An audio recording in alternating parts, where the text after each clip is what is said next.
Just a menace. Just a menace. Menace to sobriety.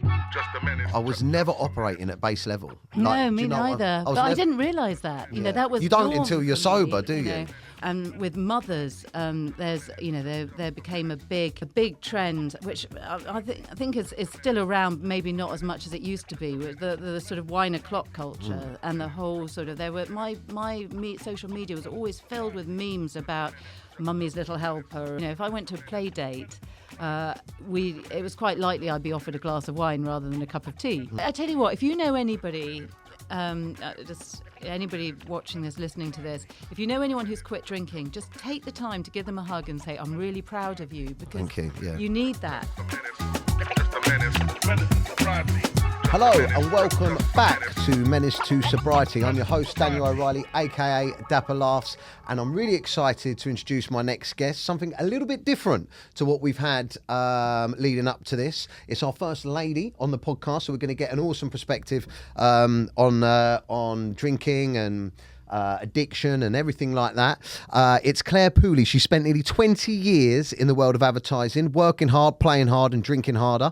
In 2015, she realised her alcohol consumption was a little bit out of control and she quit drinking, and she started writing a blog called Mummy Was a Secret Drinker by way of therapy. The blog went viral. It became a memoir, The Sober Diaries. Claire then turned to fiction. Her debut novel The Authenticity Project, was New York Times Bestseller. Wow. A Radio 2 book club pick, and was translated into 30 languages and won the RNA Debut Novel Award. I didn't write that, obviously. I got my PA to write that, but I wanted to make sure I got it correct. And I read the book. Well, I didn't read the book. I listened to the audio book because my attention span is shocking. But let me introduce Clare Pooley. Hello. Hello, it's so good to be here. Nice, Thanks, Van. nice to meet you. And you. First of all, do you know who I am? Did you know? Did you? You know what? I did after I Googled you. Yeah, wow. And you still came on the podcast. Yeah. I love that. I thought, look, you know, we are very different people. Yes. But you know, the thing about addiction is everybody's experience of addiction is so spookily similar. You know, I get people reading my book saying, I thought I'd have absolutely nothing in common with you whatsoever because you're a middle-class mum from Fulham and, you know, what have I got in common with you? And then they say, but actually everything you said, I was like, yeah, me too, you know. So I've made some great friends through this whole thing. Well, I wanted to get you on, and I was so surprised when you said yeah, but I was so delighted when you said yeah, because as an addict, I hate calling myself that, but I guess that's what it is. But you know, I get addicted to everything. You know, I'm addicted to boxing, I'm addicted to my fitness, or I'm addicted to my comedy or my social media, and I became addicted when I went sober to learning about sobriety and trying to find other things. Me too. And I started reading a variety of books, and your book I picked up and I couldn't put it down, and it's brilliant because it's like, look, day 000, and then it's like, oh, you know, it goes up in days all the way up to day 365, isn't it? It's and it's literally your diary through it. And the reason why I connected with it is because for me, my early parts of sobriety, you count the days. Yeah, you really do. And you know what? When I first quit, I read loads of stuff too. I had this whole stack of books under my bed, and I read loads of memoirs and some self-help books and stuff. And the memoirs were all about people's drinking years. So it was all about, look at all the stupid things I did when I was drinking. Wasn't it terrible? And then you get to the end and they go, and then I quit and now life is fine. And I thought, wait. Yeah. So many questions. Yeah. You know, I want to know how you quit. Was it easy? Was it hard? How long did it take to start feeling normal again? You know, what's the first week like? What can I expect? Will my friends ever talk to me again? You know, I mean, I had so many questions and I couldn't find the answers to those questions. Yeah. And that's why I wanted to publish that book, because I didn't want anyone else to be sat there feeling, you know, totally alone, totally ashamed and not knowing what to expect.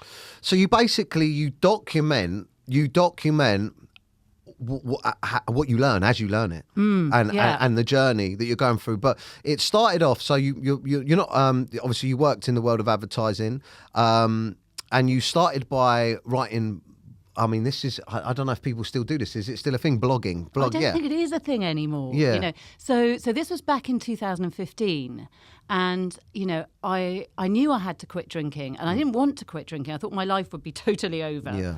But, I mean, I just come to the conclusion that there was no other option, because I tried moderating for years, and let's not go there. I mean, it was just impossible.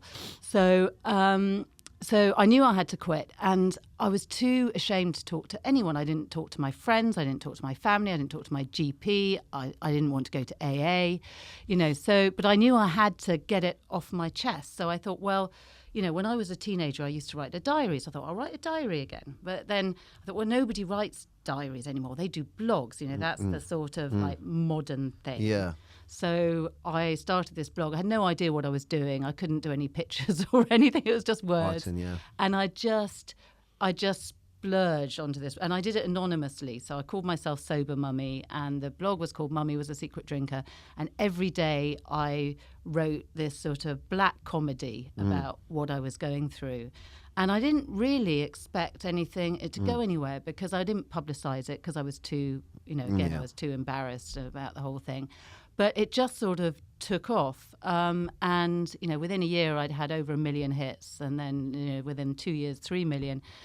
And, and I just, it was an extraordinary thing. I found people like me all over the world, and I would sort of spill my secrets, and people would go, yeah, me too. And you didn't feel so alone. Yeah, absolutely. I think I can definitely relate to that, because, I mean, I'm a little bit more...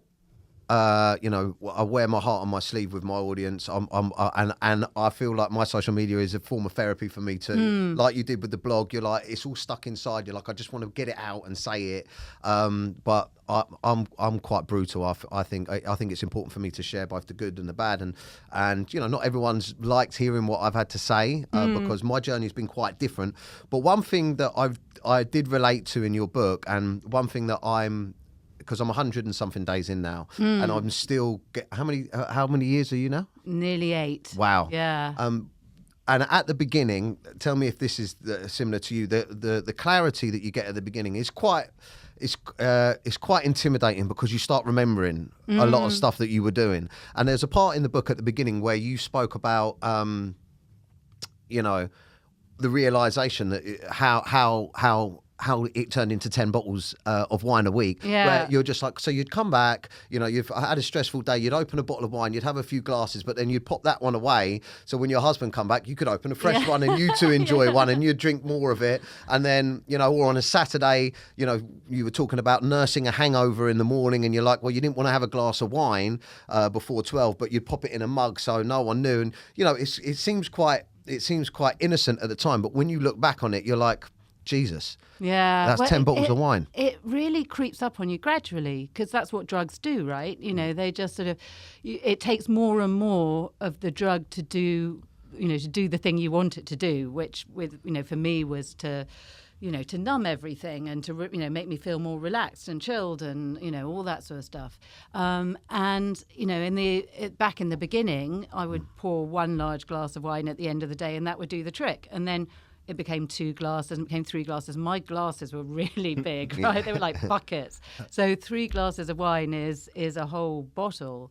So, just on a regular weekday, I was drinking a bottle of wine a day, and then at weekends too. But, I rarely appeared drunk.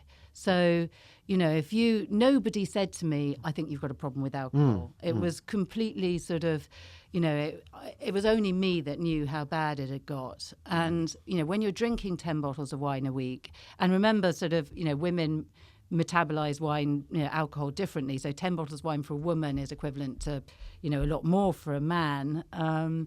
So I was drinking 10 bottles of wine a week, and, I was massively overweight. I was really anxious all the time, and just sort of on edge. Yeah. And I wasn't sleeping. I'd wake up at 4 o'clock in the morning, sort of hating myself and not able to get back to sleep again.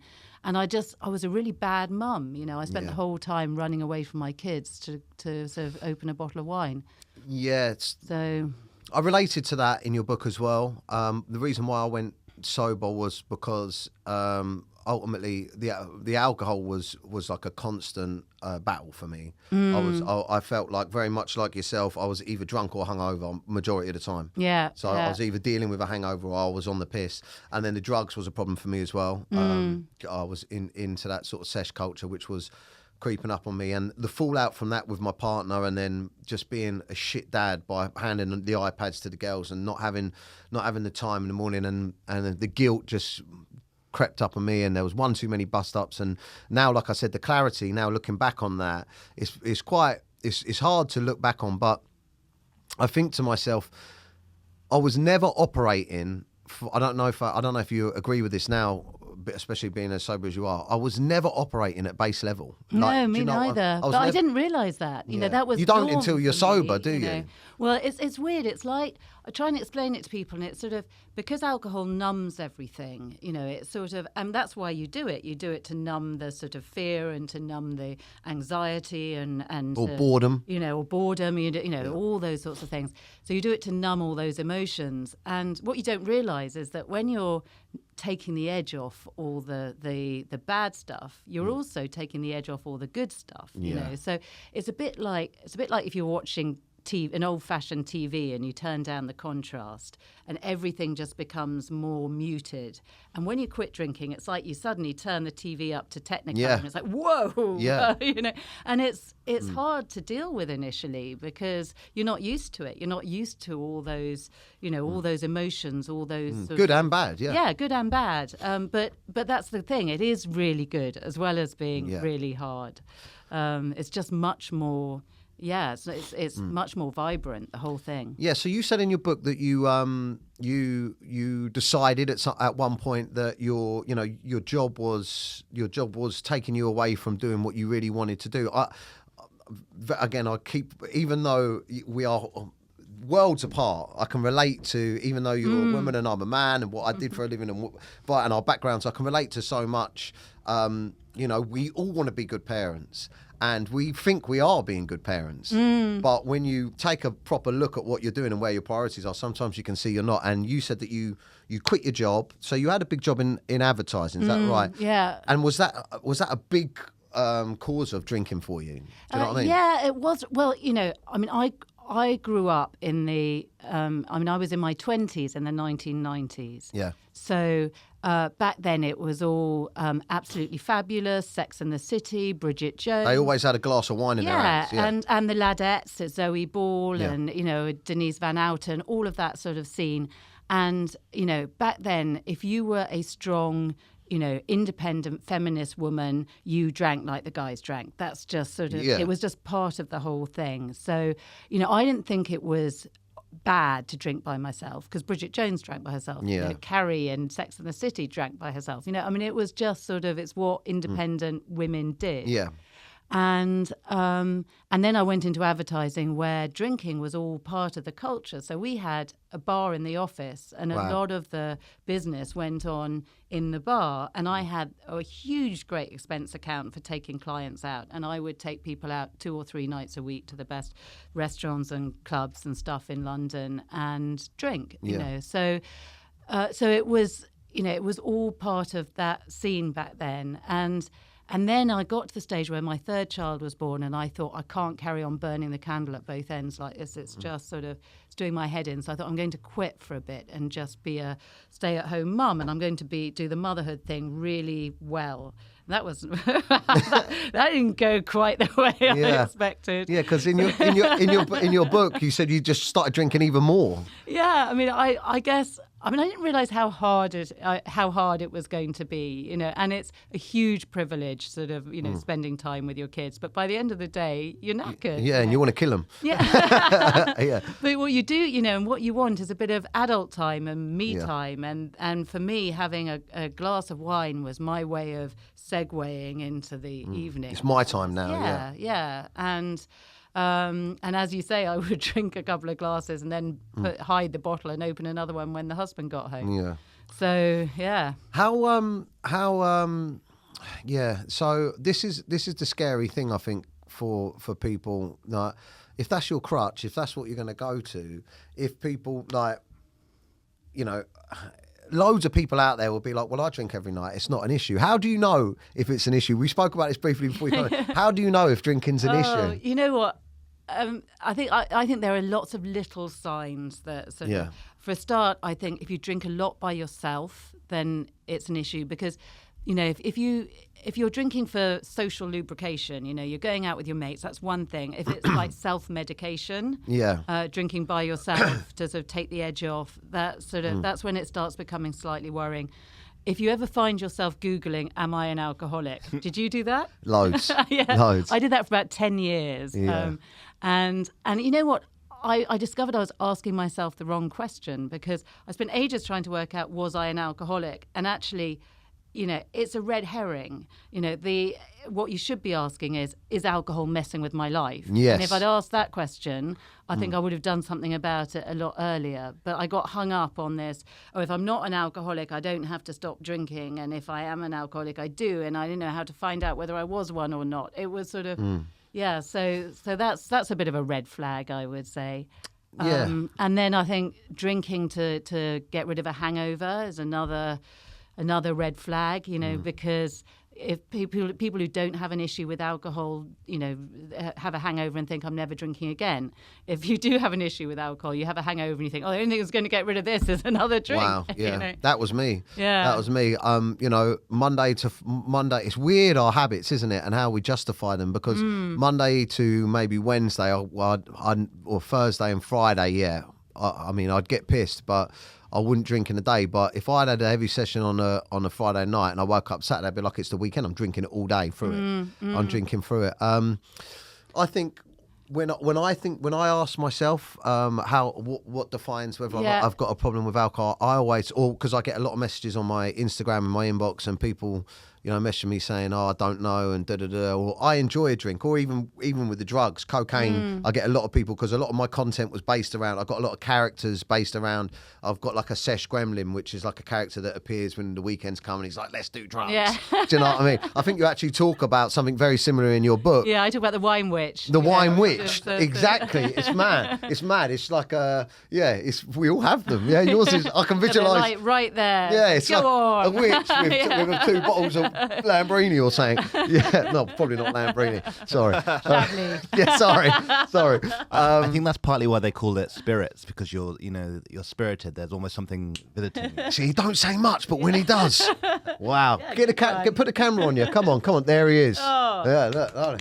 Yeah, it looks like a gremlin. The beer boglin. Yeah. But yeah, and I think you know, when people ask me, you know, even people even say to me, I still do cocaine, I still do drugs, you know, just at the weekends and stuff like that. And I think to myself, it's very simple. If alcohol or drugs, and this is I had to really think this to myself. You know, if alcohol and drugs are affecting your mental health or your life or your relationships in a negative way, yet you still do it, then you have a problem. Yeah, and I could more or less put my finger on alcohol and drugs being the main source of all of my issues in my life. You know, being a shit dad, arguing with my wife, messing up work or opportunities, looking like shit, feeling like shit. Yeah, same. It was.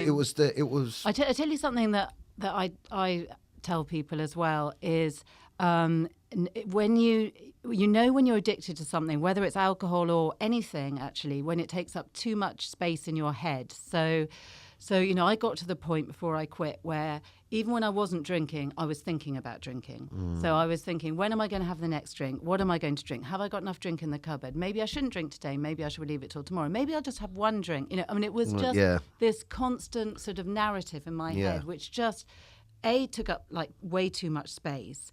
And also was just exhausting, you know. It was really sort of, and you know, the best thing about quitting is that voice goes away.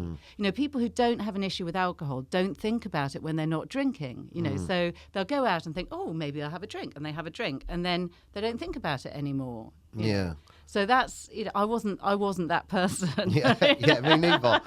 I can't remember the last time I was that person. It was probably about 10 years before I quit. So yeah, I think for me, like now being sober, again, I'm fairly new to 100 and something days, but being sober, like when I talk to people, I mean, a lot of my friends I don't see really anymore. It's very strange. And there's quite a few people in my life. I think it's different for men because men have. Is that because they find it difficult that you've quit drinking, or you find it difficult that they haven't? I think it's maybe neither of those things. I think it's more the only thing we had in common was drinking. Okay, yeah. I'm not saying with all my friends. I'm saying with some of them, they still check in on me. I still talk to them. But some of them, like, the only thing we really enjoyed doing together was getting smashed. So if we're not doing that, it's like, I think there was a period at first where they were like, oh, we still invite him to the pub. Do you want to come? And I'm like, well, not really, because like it's like that. And people say, look, you can still go there and drink an alcohol-free beer, but the only reason I was sat in a pub was to get smashed. I don't want to be away from my kids. In fact, for the first time in my life, I think I genuinely don't want to be away from my kids and my wife. Whereas, as harsh as it does seem, I used to think, fucking hell, I need a break from these lot. I need a break from this house. Same, I need a break. But really, I think what that voice was saying is, let's go drink. Yeah. You know?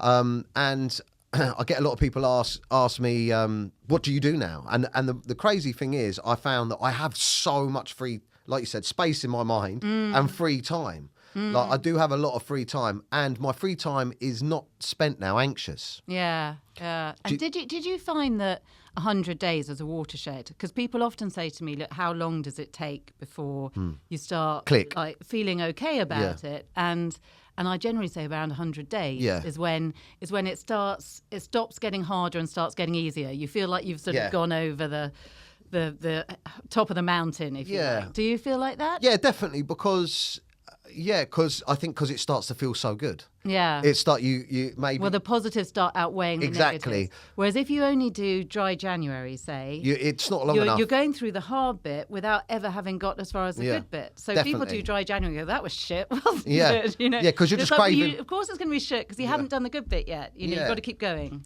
Yeah, and I think an important thing to say is like it 100%.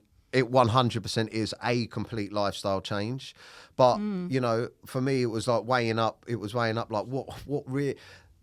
And I said this to one of my friends the other day, who he's currently actually in rehab now. He watched my journey for a little bit, and he was like, you know, messaged me a couple of times and said, oh man, I'm drinking in the morning, every morning. I'm having gin and tonics every morning. And I was like, well, I didn't know that. And he was like, do you think I've got a problem? I was like, 100%.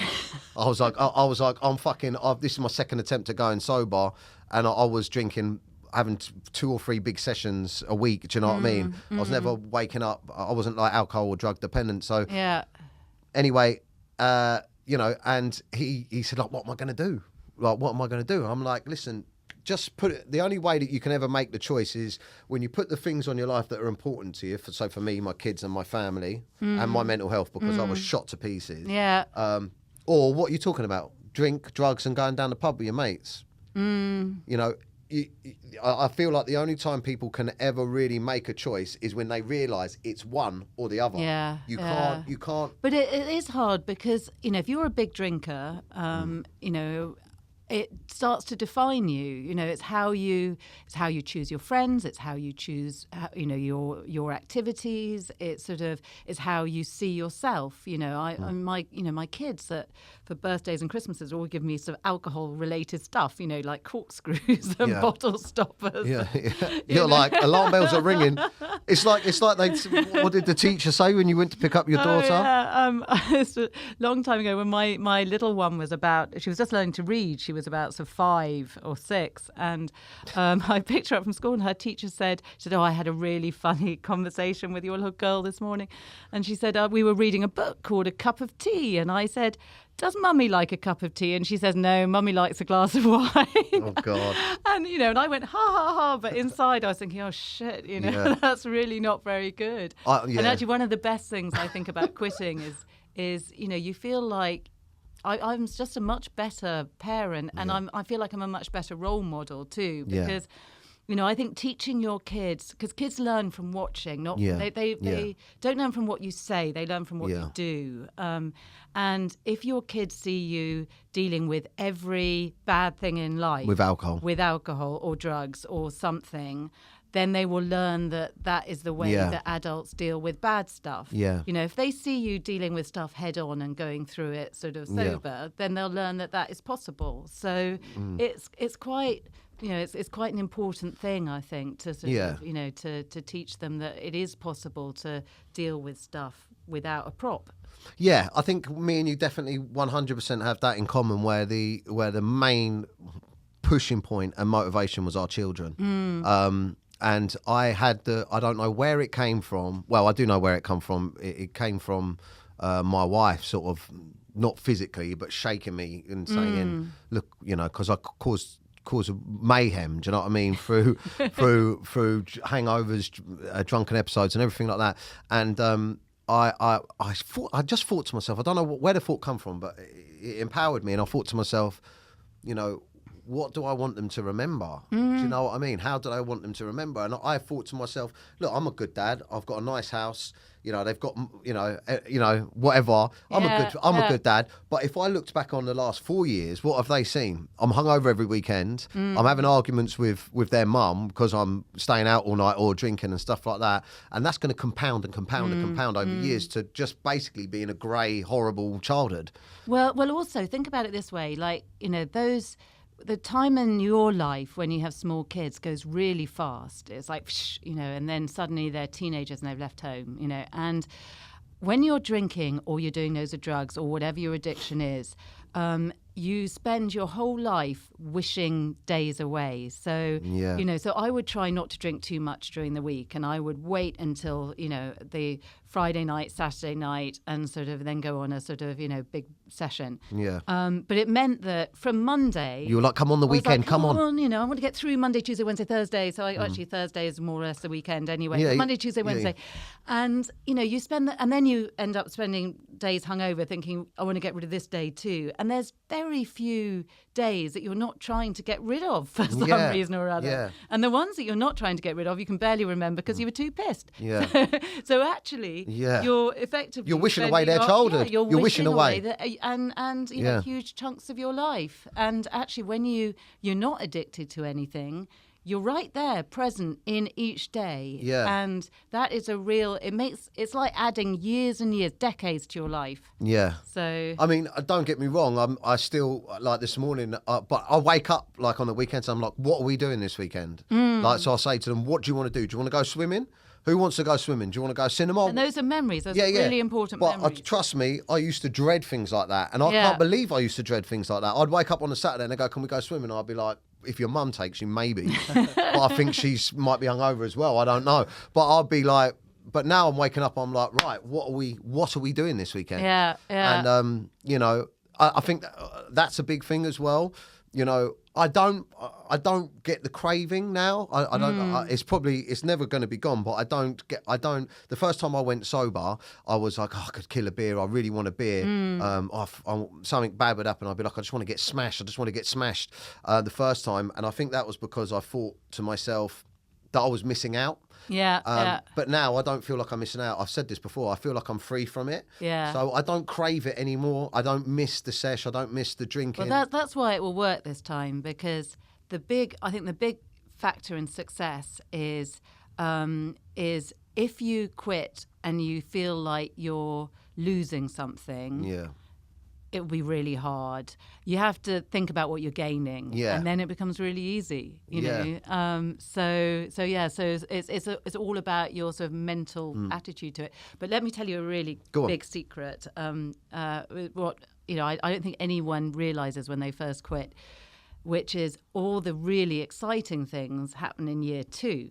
So like your first year sober is really inward focused. So because it's so painful. It's a personal journey, isn't it? Yeah, it's a bit like I feel like it's like you're an onion and you're just ripping off layers, you know, and it's it's really exposing, and it's very painful, and it's very intense, and it's all, you know, you spend a lot of time in your own head, you know, exploring who you are and what you want out of life and all those big questions, right?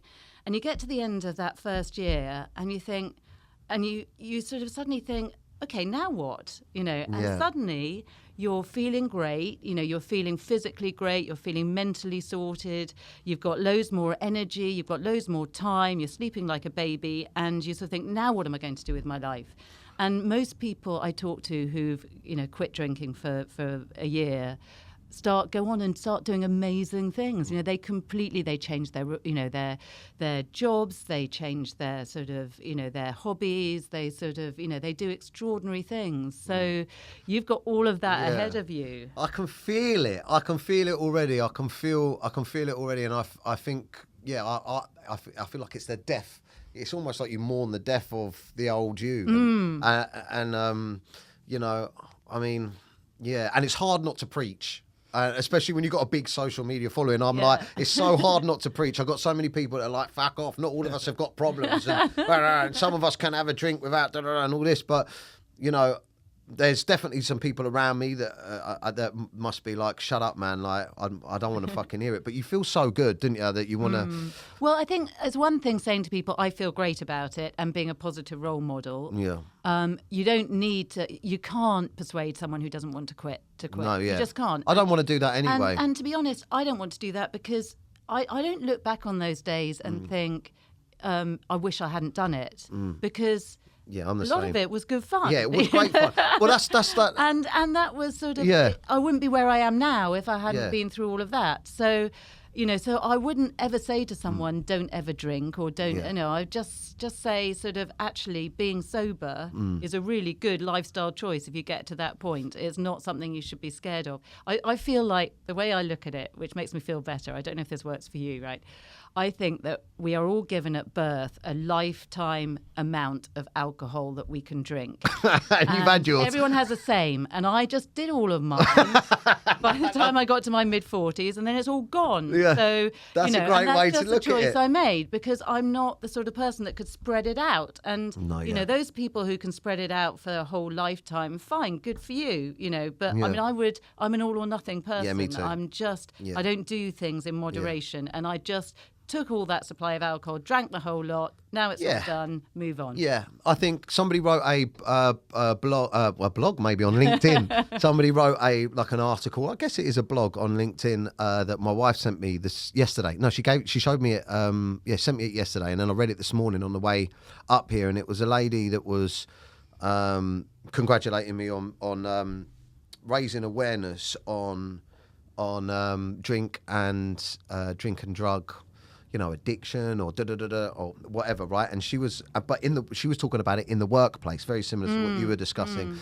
And I feel like it's such a difficult taboo and such a hard subject to gauge or to even talk about, because I think people in the UK think if you even start considering that maybe you're drinking too much, then there is this fear, what the fuck, am I an alcoholic? Am I addicted? So people... Yeah, see, I don't use the word alcoholic. No. And I think, it helps some people. Some people like it and they... I don't like it, and I don't want to use the word, and that's fine, but I don't use it because... I think it scares people off. Yeah, well, because...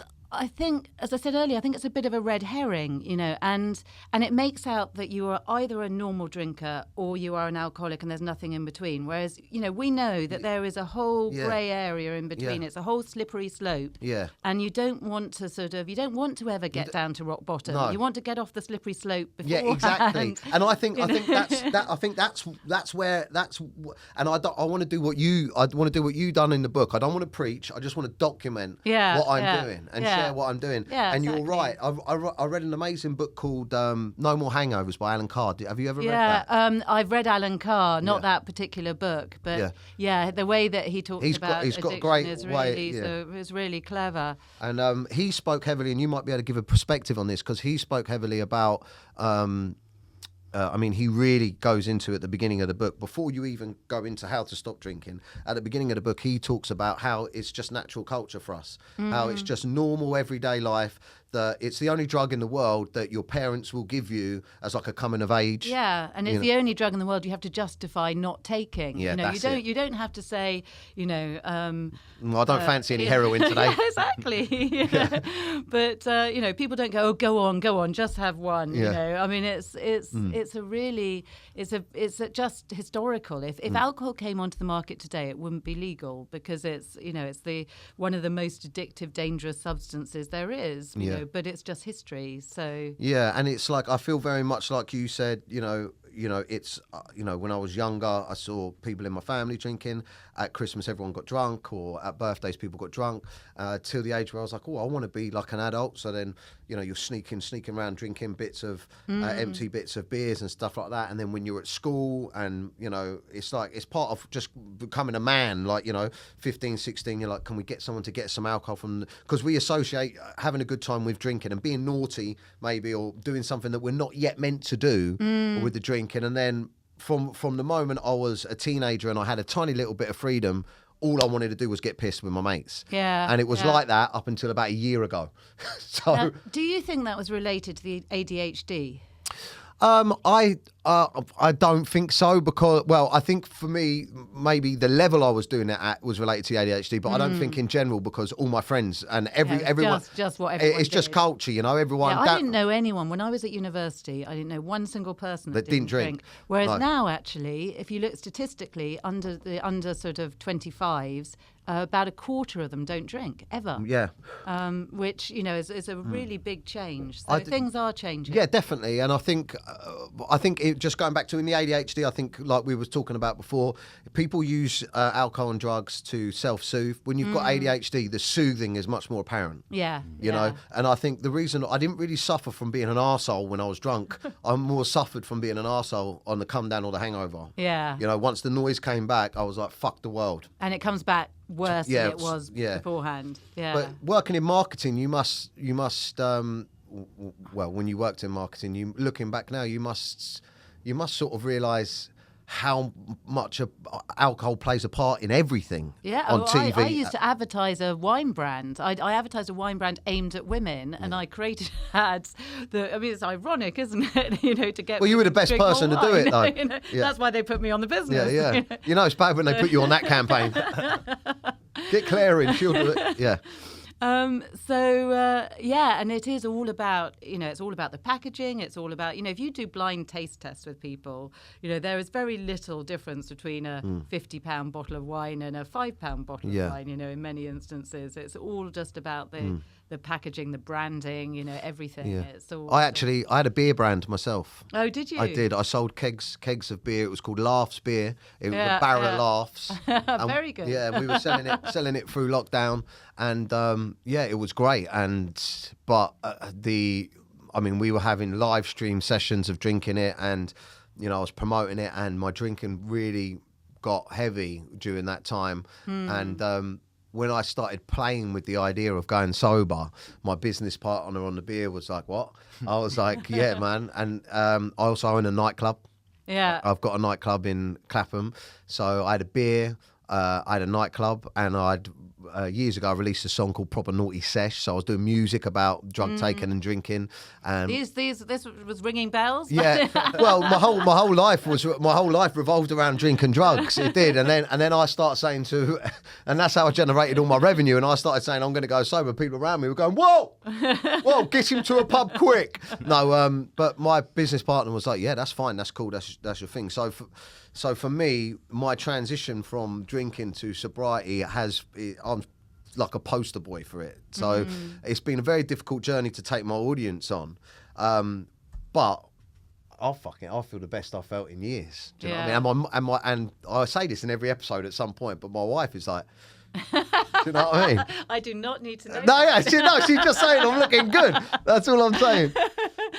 But back to the alcoholic thing, right? Because I think this is really interesting. So I gave up smoking when I was 30, and I was a big smoker again because I'm all or nothing. I smoked, and this was in the days when you could smoke everywhere. You could smoke on trains and on planes and in offices and restaurants, everything. So I used to smoke about 30 a day. Wow. And a lot. I used to wake up in the morning, have a cigarette before I did anything.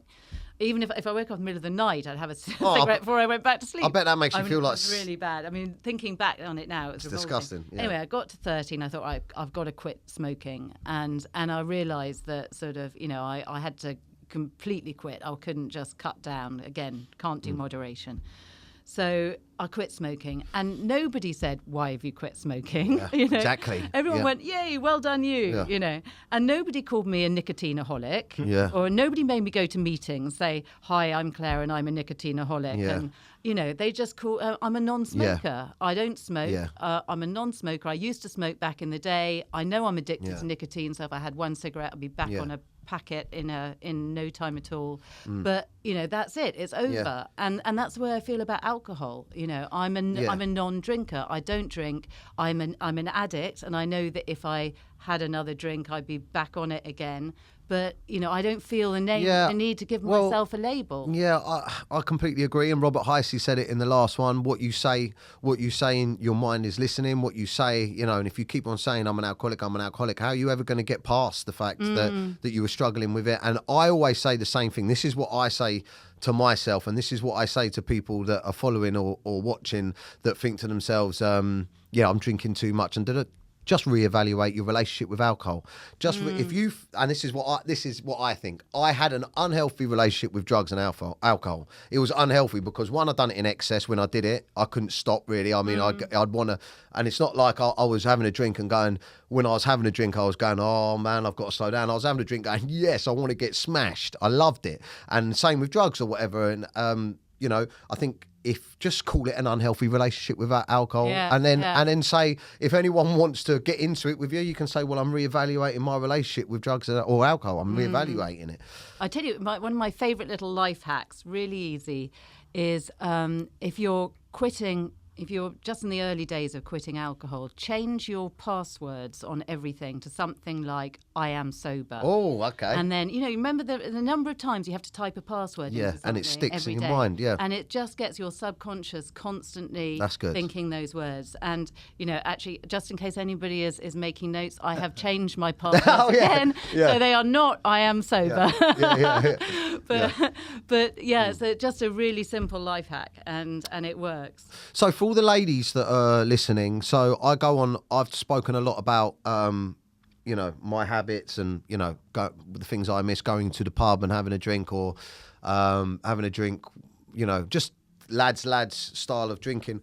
What were your, I guess, triggers? So say you said in your book, when you're cooking, you had a glass of wine. Yeah. So can you talk to me a little bit in detail about, for women, how where their triggers would be, what they're doing, and how they can look out for that? Like you were saying, it could be your, what is it you said?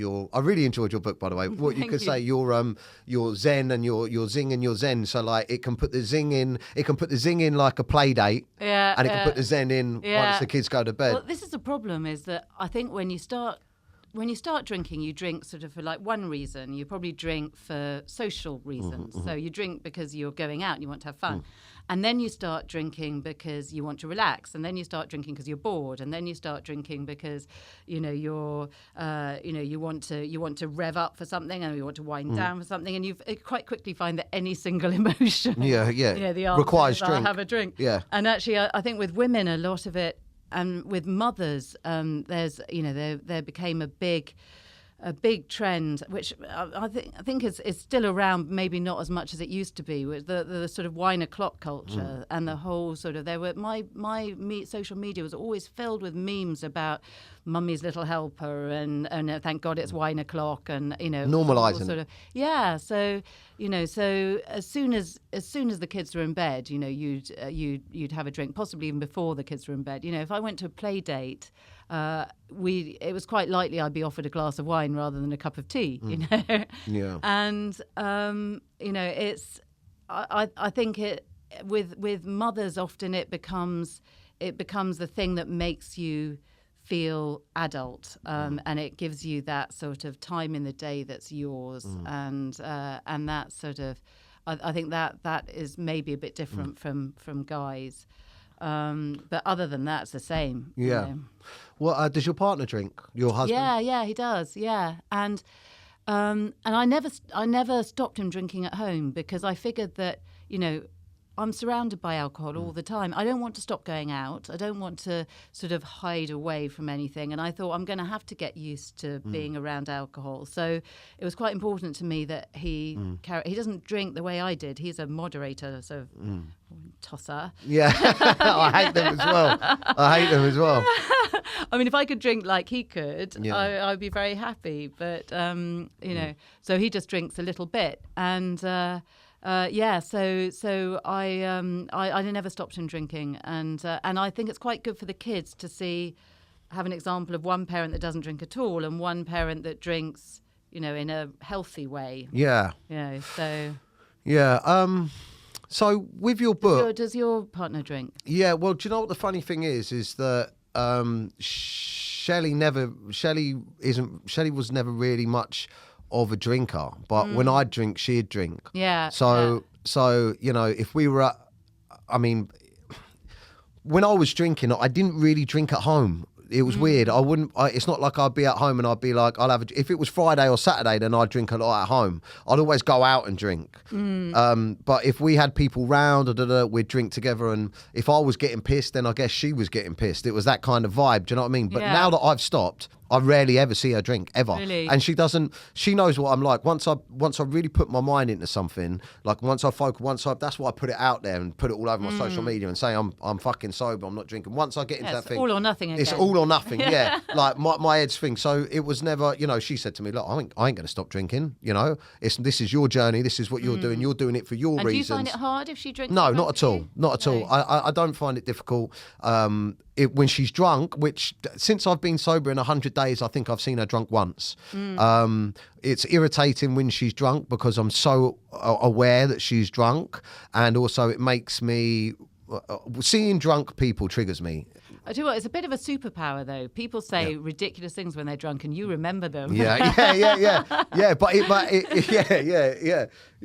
But it's triggering for me because I look at people when they're drunk and I'm like, fuck me, I was worse than that. Yeah. I must have looked like a twat I'm not saying Shelley looks like a twat when she's drunk, but I must have looked like such a twat for years. But no, she's I think I turned her into a bit more of a drinker than she was through my drinking. Yeah, I did the same with my husband. Yeah. And he says that one of the best things about me not drinking is he drinks a lot less now. Yeah. So, because we'd opened a bottle of wine, which, as far as he was concerned, was the first bottle of wine we'd opened. Yeah. And there would be this sort of race to, he'd have to drink faster than he would do normally just to make sure he got, a couple of glasses. Yeah. Because otherwise I'd I'd finished the whole lot. So.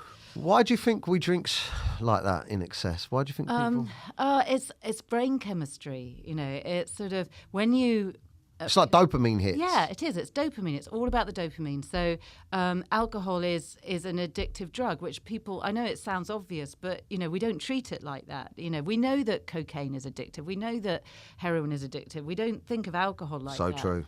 But the truth is it is. And so what happens is, every time you have a drink, your brain gets this dopamine hit, which some people are more susceptible than others. Some people, like that dopamine hit more. And so you're a bit more susceptible to addiction. So you get that dopamine hit and you just want more of it. And the more you get of it, the less impact it has. So the reason you drink so fast is because you're chasing that hit. I had a really, this is something that I'm really yet to understand, and I don't know if if my journey is, or my my addiction or my drinking or drug use is different to yours. I feel like, because I used to actually like the when you get completely smashed, but it was always like a positive thing to me, and now I look back at how dangerous it was because of my behaviours, or just I don't know how I suddenly woke up to it. I'm so glad I did, but why I'd rather be in the central London drinking with a load of strangers than at home with my kids. I look back. Was there one trigger? Was there one moment that made you think, right, that's it, it's enough? Yeah, it was a big argument with my partner. Yeah, it was a big argument with Shelley, and after a night of drinking, we went away to Marbella as well. So it was when you had a hangover rather than when you... Yeah, and it was, and I think I saw, because Well, what it was going sober, and everything being lovely with me and her and the kids, and then going. Oh, you know what? I'll be all right at Christmas. I'm just going to have a few over Christmas. Okay, we should talk about that because that is, we've all done it. I mean, when I finally quit properly, when this book was set. That wasn't the first time I tried to quit. I'd quit for 6 months before then, and I did exactly what you did. I got to the point where I thought, I can just have one now because now I'm more sensible, and now I've reset my relationship with alcohol, and now I know, I know never to do that again. And literally within 3 weeks, I was back to drinking the same. Yeah. And I don't think you can ever quit successfully unless you know that about yourself. You know that you can't ever have one. Yeah. Well, that to answer. Sorry, go on, carry on. No, that was it. Yeah. No, I don't want to cut you off, but to answer your question, you're right. So the 6 months. So what it was, instead of me, it was me going sober, realising I could go sober, and then being like, do you know what? I've cracked it. I'm going to go back to drinking just over Christmas, and seeing Shelley and the kids happy, and then going over, going drinking through Christmas, and then just after Christmas, and then it getting worse and worse and worse than it was the first time round. Worse than it was the first time when I was given an ultimatum the first time because I was fucking so much shit up. Sorry, excuse my language, but I'm just highly uneducated, so I articulate with swear words. But okay, I'm not your mum. Okay, good. All right. my mum swears worse than me. So, but and what it was two things. It was one, her saying, look at where we are again. And it was two, just the pure horror, realising that I can't control it. I really can't. I really can't. It was like... But that's an important thing to learn. And, when people say to me, I don't know whether I've got a problem, I don't know whether I should quit or not... I do say to them that actually you won't be able to quit until you know that it's you a problem. Just have one. Yeah. Because otherwise that voice is always there going, I wasn't so bad. I can just, so you just need to know that about yourself. Yeah. And then it's a. And I think where that comes from is to get rid of the image that you need to be clutching a bottle of vodka on a park bench. To have a problem. Yeah. Whereas if you're saying to your partner, I'm not going to be an arsehole again, and then the following weekend you're being an arsehole, and then you're saying I'm not going to be an arsehole again, and then the following weekend you're doing it, and then you try and stop and you can't, then yeah. So the Sober Diaries, they can buy the book. I got it from Amazon. And this is going to sound really weird. I don't know if anyone else does this, but I listen to the audio version as I read it. I don't know if that's because I'm mental. I don't know if that's because I'm... But I think what that is in case anyone looks at me, it looks like I'm reading a book. And I'm actually listening to it. But I find that helped me. But what's the biggest, or what's the general sort of reaction you get from this when people talk about it to you? What do they... Oh, God, you know what? It's so amazing because, that book came out 5 years ago and I get emails from people every single day all over the world saying, I read your book and I could have been reading about me. Yeah. And it was just really helpful. And, and I get people... really lovely messages from people saying that, it just transformed their lives. And it's really humbling. It makes me feel quite emotional. Emotional, yeah. I bet it does, yeah. Because being able to sort of... telling your story is a really... It's a really powerful thing to do. So, hats off to you for doing that because, you will be changing people's lives. Maybe not immediately. Often you're just lodging a thought that, you might not act on immediately, but in a year or two's time, they'll remember it and they'll come back to it. And, it really, being you can't do what you can't see. Yeah. So, the more people you see who've been, in that position and come out the other side and are happy about it and proud of it and doing well, the more you think, I can do that too. So, it's a great thing that you're doing. Thank you. And, it will not just change your life, but everyone else's. And, the AA, the 12th step of AA is giving back. So helping other people. Did you do that? No, I didn't. No, I didn't. me neither. But I read the big book. I read it, but I didn't ever go to an AA meeting. Again, because I've got an issue with the word alcoholic.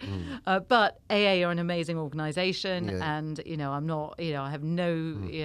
I think they're fabulous, but I didn't do it. So what was I saying? Yeah, you were saying that helping other people, they got a message in there. So helping other people. The reason for that is that, firstly, it's a good thing to do to help other people, but also it helps you too, because it reminds you where you were, because the dangerous bit, as you know from last time you fell off the wagon, is when you start feeling great and you forget how bad it was. And you just sort of, and then you convince yourself that actually it wasn't so bad after all. And when you help other people on the same journey, you're connected with people who are still going through that hard bit. And it reminds you how far you've come, and it stops you, and you will have this thing in the back of your head that goes, I can't have a drink because I'd be letting down all these people who are looking to me to be a positive role model. And last time you went sober and then fell off the wagon, were you doing this? Were you doing I felt horrific, actually, because there's some people that I get contacted. My inbox is a crazy place, especially at the moment. I think especially men. I think I connect with men, but I think there are so many people out there that are watching what I've said, and they're like, "Fuck, man, I'm right there." And I get a mixture of messages. Some people not very happy. I get some people saying, it's like holding a mirror up to them. They don't want to see it just yet. But I get a lot of messages from people saying, thank you. It seems normal. And that's exactly what I got from your book. When I read your book, just in the first few pages, I read it and I was like, yeah, it's completely normal. See, what I was doing is completely normal. I'm not like a weird. I'm not like a drug alcoholic, like horrible. I'm not like a diseased, like I don't know what I'm trying to say, but I didn't feel like a cretin. Do you know what I mean? Yeah. You're not, because the problem is, and again, it's down to sort of the old imagery and stuff that it's easy when you end up having a problem with alcohol to blame yourself. There is something wrong with me. I've got some sort of disease. I've got some sort of, everyone else is able to drink normally and I can't. I've got a problem. It's not your problem. The problem is it's a drug. You don't blame yourself when you become addicted to heroin. It's like and plus heroin is the drug. There's more. It's more. To me, it's more than that. I think to me, it's more than it just being alcohol. To me, it's society. Right? It deems it normal, completely normal, and the problem is once, and plus, look, that's why I would never change anything. I feel like, and I'm writing a screenplay at the moment with John that we're just about to go and make films as well. I'm a film producer, and we've been writing this amazing screenplay, haven't we? And we're taking everything that we've learned into it, and it's very much like this: when the party stops, but you keep going. Yeah. So I think it's perfectly normal. We grow up in our early to late teens and 20s. Alcohol is fun, man. You're socialising, you're out, you're drinking. It's all fantastic, It breaks that social barrier. You can meet people. You go abroad on holidays. Everything is drink, and for me, it was drink and drug fueled. Some people get to the end of that merry-go-round when they settle down into families and stuff like that, and it's no problem for them to leave it behind. Yeah. But for me, something you were saying earlier about you saying that when you were a kid, it's like, oh, this is like an adult thing to do. I'm being an adult by having a bit of a drink. Yeah. Something I was reading about was that we no longer have kind of initiation ceremonies into adulthood for men and women these days. Like something we've lost from history. So there is no moment where you become like into the adult world. So that's why you drink, because there is nothing else to do. That's kind of how you get there. Oh, right. So it's like a coming of age. It's like you're doing that yourself with your friends and stuff. Whereas like if we were living in tribal times, there would have been, you have your ceremony that you do and now you're an adult. But Okay. Yeah, I get that. Yeah, it can feel like that. But I think that it carries on, and look, some people can let go of it. But I think that a big struggle is you go, because it pulls you away from your family and stuff like that. But some people can go, oh, do you know what? Some people naturally mature out of it, or they don't need the crutch, or maybe they don't need the escapism so much. Yeah. But I think there's some of us that we've come to love and rely on that escapism, that escape from reality, and we can't, and then that becomes a problem. The escape. But you know what's really changed, and you're part of this, is in my day when I was doing my blog anonymously, there was this whole community of people who were quitting drinking, but we were all under the radar. We were all anonymous. We were all sharing stories, but sort of in this sort of very quiet corner of the internet, you know. And now people are out there on Instagram, on YouTube, on TikTok, you know, talking about being sober and talking about it really positively. And that's a really new thing. And I think that will really change stuff. And you know, so, you know, what you're doing is really important. And it doesn't mean, it's not about being preachy, because, you know, I hold, you know, anyone who can deal with alcohol without it messing up their lives, I am, you know, thrilled for you. Bit pissed off about it, but a bit jealous. a bit jealous, but you know, but there's, you know, good for you. But you know, but for those who can't, it's a really helpful. It's a really positive message. Brilliant.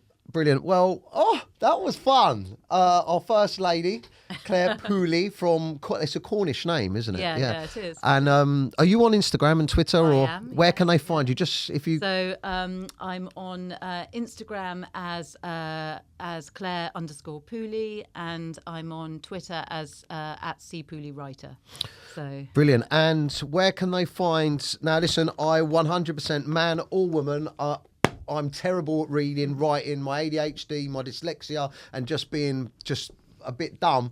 Reading is not my thing, and I breezed through this book. I know there's going to be people out there in the comments going, he can read, but I breezed through this book. My publishers describe it as Bridget Jones dries out. yeah. Well, it's great. It's funny. Have you always been? Did you see yourself as a bit of a funny person? Were you always quite funny? Because there's a lot. I was. I was always a class clown. That was me. Because you know, there's a great anecdote, great story where at the beginning where you were saying about, you know, someone come around the house, knocked on the door, and you were sort of hiding, and the kids were on their own. And so anyway, I won't ruin it. There's a lot of good stories in there, but also the main thing I want to take away from chatting is that just being a casual drinker, if it's catching up on you, it's completely normal. To be worried about it, like we both were, and just explore, man. Read books like this, and you can relate to other people that are going through the same thing.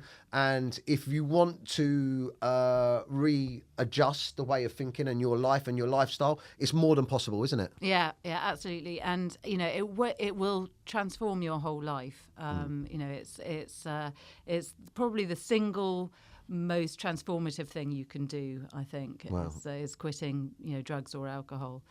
It changes everything. Yeah. So it's not easy, but you know, it's really worth it. Yeah, it's scary because you think to yourself, what am I going to do for fun? But that's a problem in itself. When you thinking getting off your nut or smashed is fun, it's a problem yourself. But yeah. Thank you. Thank you so much. Well done, you. I'm so proud of you. Thank you. And I appreciate that. Thank you. And you know, I tell you what, if you know anybody, just anybody watching this, listening to this, if you know anyone who's quit drinking, just take the time to give them a hug and say, I'm really proud of you, because you need that, you know, and people don't do it. They're really scared of talking about it. They ignore, they avoid. It's quite a lonely thing to do, isn't it? Say, well done, you know. I mean, I'm really proud of you. You're doing a great thing. Thank you. Yeah. So it's really important. Yeah, it's a terrifyingly lonely thing because you can't really connect with the same people you do connect with, or you feel like maybe you're pushing them away, and it's a very weird thing, and it's like, I've got a big problem. Sometimes you feel like it's all about you, and it can be, but you know, I know for a fact that my little kiddies, as annoying as they are getting a much more patient father. So yeah, I bet they are. But thank you very much for saying that. No, thank you. All right, thank you very much. That was great. Make sure you subscribe. Drop in the comments anyone else that you would like to see. Please give us on the podcast. Please give us lots of feedback. And look, go check out the book. I'm not on commission. I'm genuinely saying this. It's a good fun read. And give her a follow. And keep sharing, interacting, and thank you very much for tuning in. And thank you, Claire. Thank you again. Thank you. Cheers. If you're going through a tough time at the moment, please don't suffer in silence. Feel free to pick up the phone and contact any of these helplines. I personally, myself, at one of my darkest points, contacted the Samaritans, and it completely changed my outlook and got me out of a really deep, dark place. A problem shared really is a problem halved. So if you don't feel confident talking to those around you, check out any of these organisations and give them a call. This is my Facebook group. Just simply search on Facebook, Men and Their Emotions. It's for men only. But once you're in there, you can talk anonymously about your problems, and help others and just feel a little bit of community. So come join the conversation, Men and Their Emotions, on Facebook.